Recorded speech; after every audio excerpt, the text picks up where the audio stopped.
Welcome back, everyone, to PA the FI Way. I'm your host, Kat, and I'm excited to be back on the podcast today. I had missed the time frame for the last episode because my husband and I are currently on a 6-week road trip. And right now, I'm saying hi to you from Gulf Shores, Alabama. We decided to take this road trip from Minnesota, do this southeastern road trip to Tennessee to visit my husband's family members, and then over to North Carolina to visit a PA friend who had moved there, South Carolina to visit more of my husband's family. And then eventually we went down to Georgia and Florida, and now we're in Alabama. But tomorrow morning we'll be packing up and driving to New Orleans a few hours away. So I am super excited to see any of you that will be at the conference. If you happen to see me, stop by and say hi. I also created these stickers that I'm going to be taking to the conference, PA the FI Way stickers. You can see them here on video, and they're just a little nerdy and kind of fun.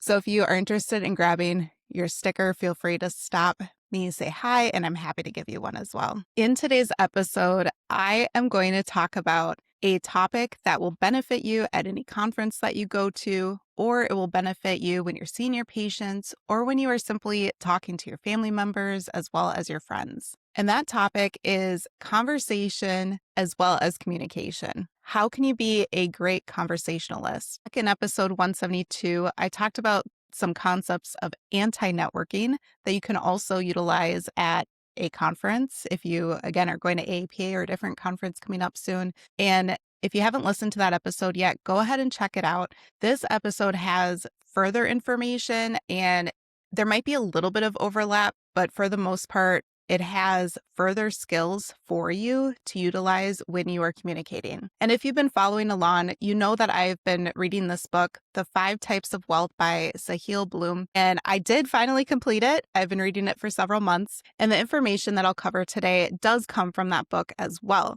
Again, if you have not yet grabbed your copy, make sure that you do that. I will include a link for it in the show notes, as well as the description on YouTube. You can grab the audiobook, or you can even get on the list for your library to rent the book too. But again, there have been so many great pieces of information in this book, including really wonderful life skills that will help you not only as a human, but also as a clinician, be a better partner and friend and family member, those types of things as well. When you hear the word communication, you most likely think that it is all about talking. However, communication includes things like presence, attention, curiosity, and especially emotional connection, not just speaking words. You can think of many aspects where these skills would be helpful. For example, working as a PA in healthcare, you have to communicate all day long, not only with your patients, but also your team members, such as your MAs or nurses, other PAs and Ps, your collaborating physician or supervising physician, admin, your leadership, all sorts of people you're communicating with. You also need to communicate in business. If you have a business on the side or you're creating a business, you need to communicate throughout your marriage, throughout your friendships, when you are networking and meeting new people. Even if you are parents, when you're communicating with your children, that is a time that you could utilize skills too. So these skills will take you beyond the surface level interactions of communication and teach you how to create more in-depth conversations that can deepen relationships, help you with burnout because it'll help you communicate more effectively with limited time, and create a richer life for you. Imagine this situation. This may sound familiar to some of you. You can spend your entire day talking to people. You can be talking to your spouse in the morning, your kids in the morning. You can be talking to your patients all day, and yet you can still feel disconnected from those around you. You can chart all day. You can attend meetings. You can be responding to patient messages through the portal. You can even come home and try to spend time talking to your family, but you may never truly feel seen or really deeply connected with them. And a lot of that has to do with conversations nowadays are truly rushed. They can feel transactional, distracted, even performance-based. But what if conversation is one of the best things that you can do to build wealth over time? not only financial wealth in the sense of making connections with those you trust, network, and that could lead towards great investment opportunities outside of traditional investments, but especially social wealth and mental wealth. Having those conversations improve those types of wealth too. And these skills can be utilized both by extroverts who love meeting new people and talking their ears off, and introverts who might feel a little bit more shy or don't necessarily want to talk about everything to everyone all the time too.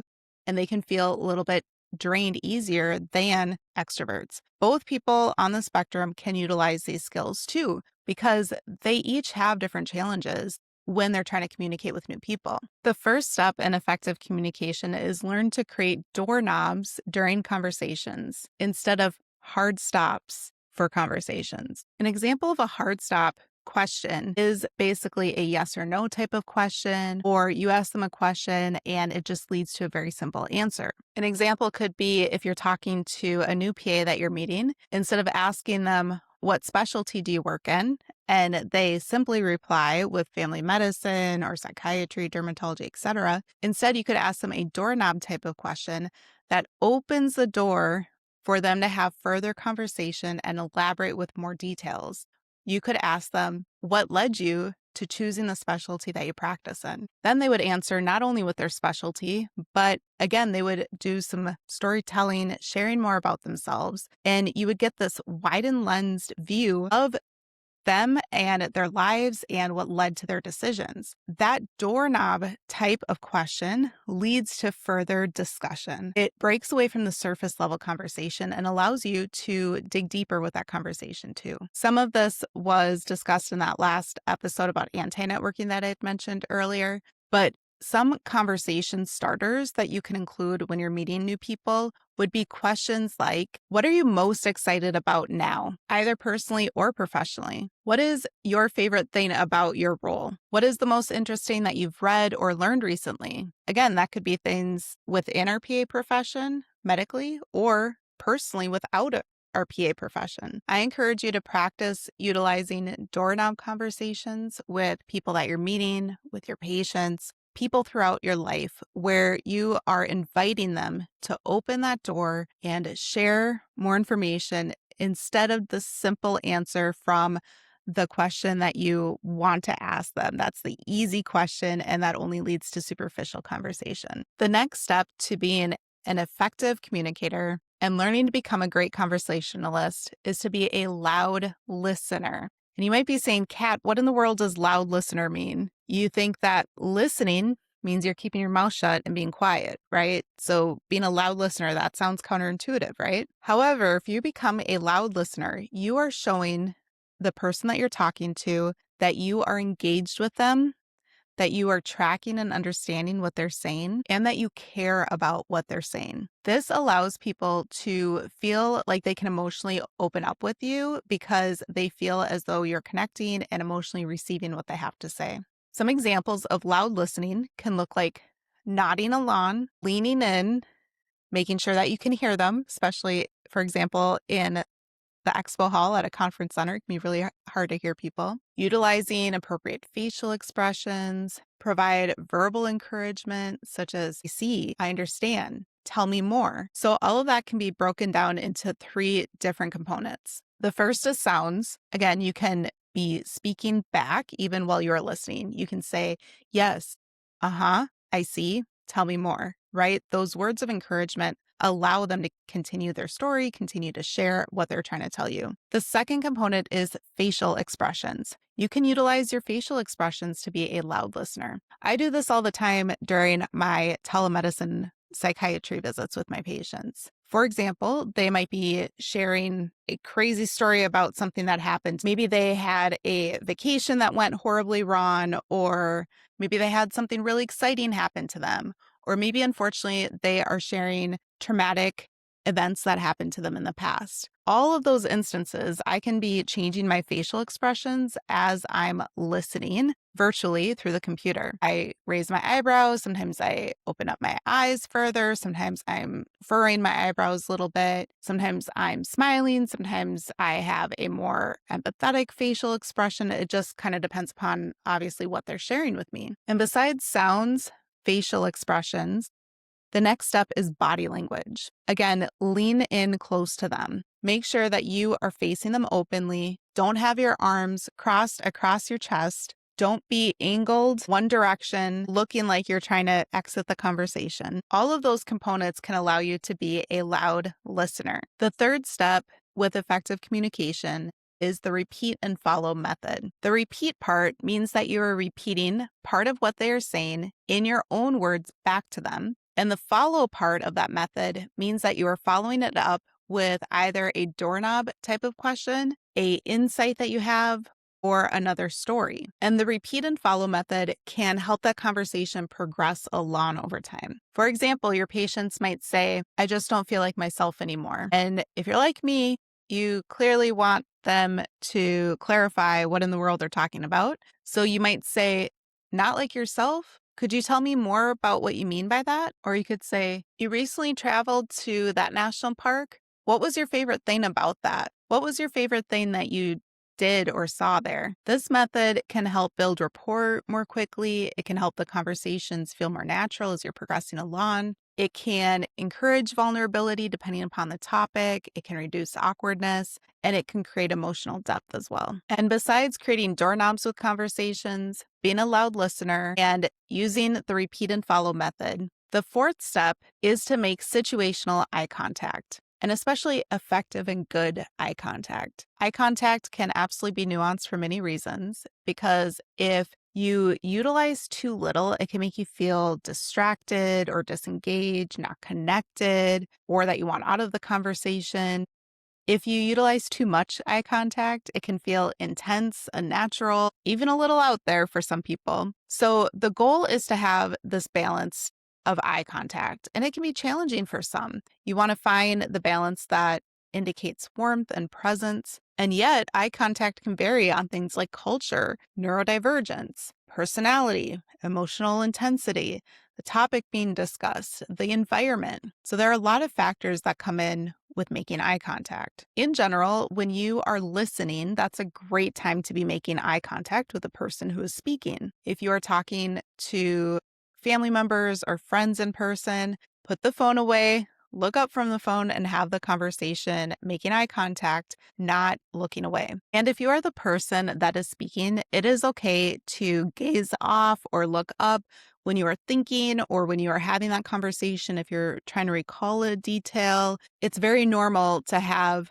eye contact that wanders throughout the conversation when you are the speaker, for sure. Regardless, whether you are the speaker or the listener, avoid trying to scan around the room with your eyes and look disinterested.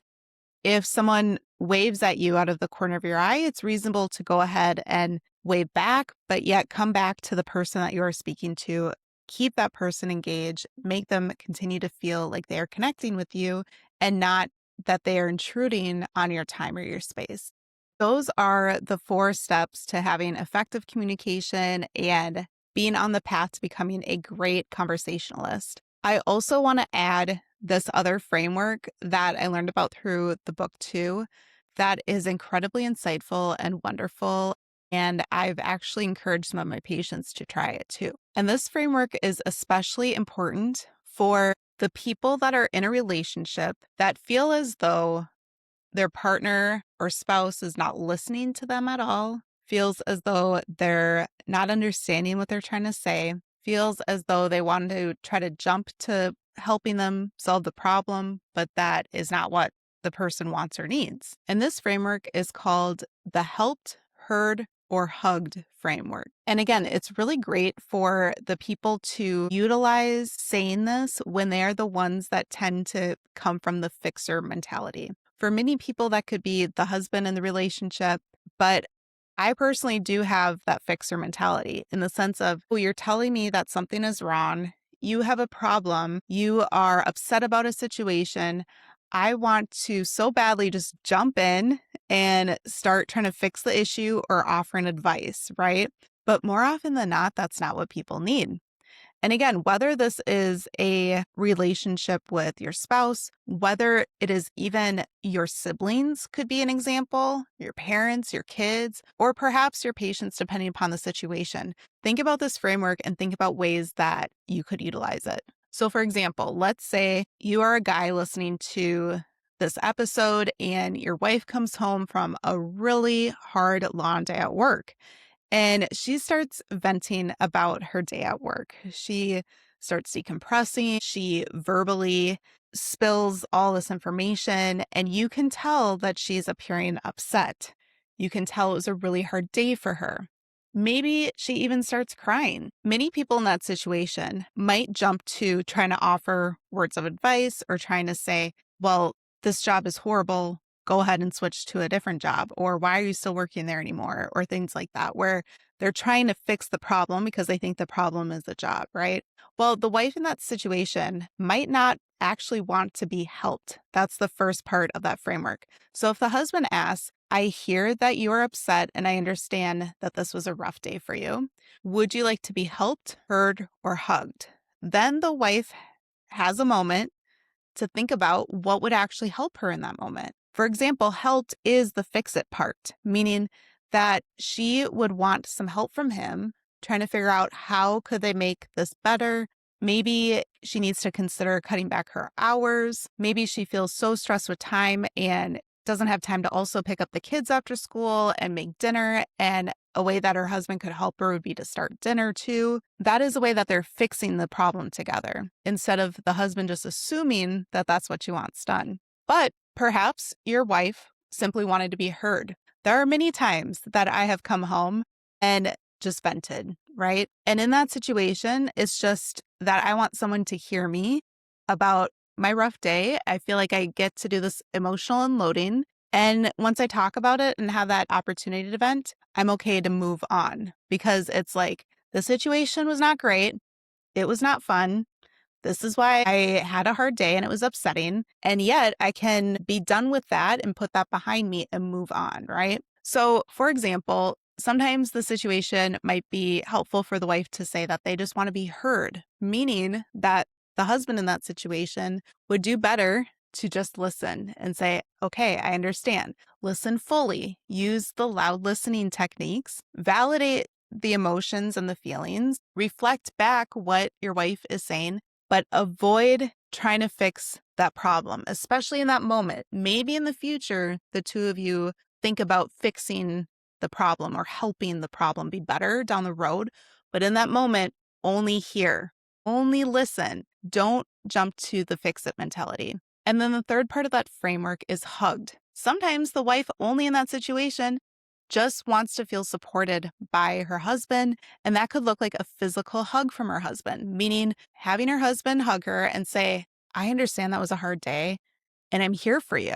That shows that he is supportive of you and that he's in your corner and that he loves you no matter what, no matter if you had a hard day or not. And for some people, that physical connection, that physical touch can be so incredibly important.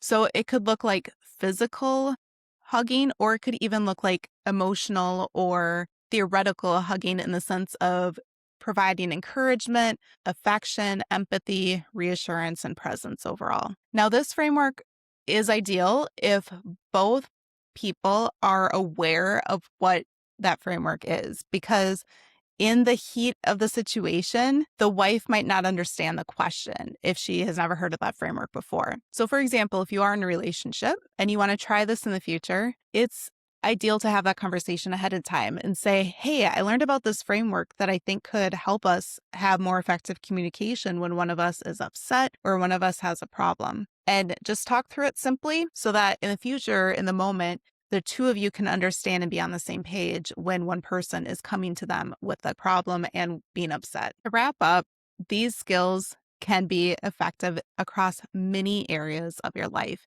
and they can also help with reducing and preventing burnout too. So I encourage you to try one of these this upcoming week and see how it goes. Once you build and create and develop that muscle, add another one to that layer and add another one to that stack and keep going and going and going as you continue to improve your skills, being a conversationalist, and with communication over the years to come. If you're watching this on YouTube or if you're listening to this through a podcasting platform, I invite you to leave a comment with which of these you're going to try this week. You can leave a comment. You can go to my social media on Instagram or Facebook or LinkedIn and comment which of these skills you're going to practice so that you can learn these techniques and create these habits over time. I also invite you to subscribe to the show, to share with a family member, a colleague, a friend, anyone that you feel like would find this conversation helpful too.